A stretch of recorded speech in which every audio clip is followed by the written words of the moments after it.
నేను అడుగుతా ఉన్నా నారా చంద్రబాబు నాయుడు గారు, మీరు 1995 నుంచి 2004 వరకు మీరు ఈ రాష్ట్రానికి ముఖ్యమంత్రిగా ఉన్నారు.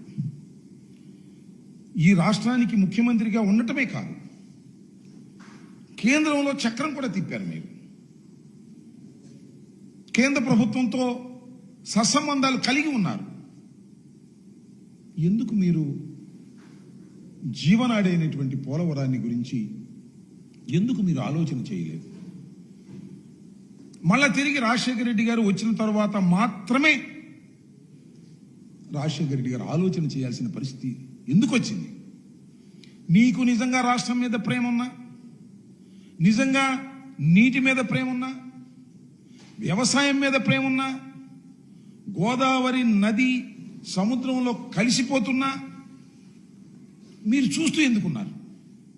ఎందుకు ఈ ఆలోచన రాలేదు?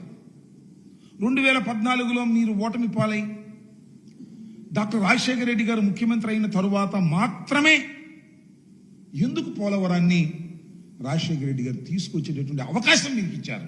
రాజశేఖర రెడ్డి గారి కన్నా ముందే మీరు ముఖ్యమంత్రి అయ్యారు కదా, మరి ఎందుకు మీరు ఆలోచన చేయలేదంటే దీన్ని బట్టి అర్థమవుతుంది ఏంటి, ప్రజలు కూడా అర్థమయ్యేదేంటి, మీకు అసలు పోలవరం మీద కానీ గోదావరి నది మీద కానీ అవగాహన లేదని నేను అనను. ఎందుకంటే మీరు వయసులో పెద్దవారు, 4వ సారి ముఖ్యమంత్రిగా చేస్తున్నారు. శ్రద్ధ లేదు, ఆ ఆలోచన లేదు.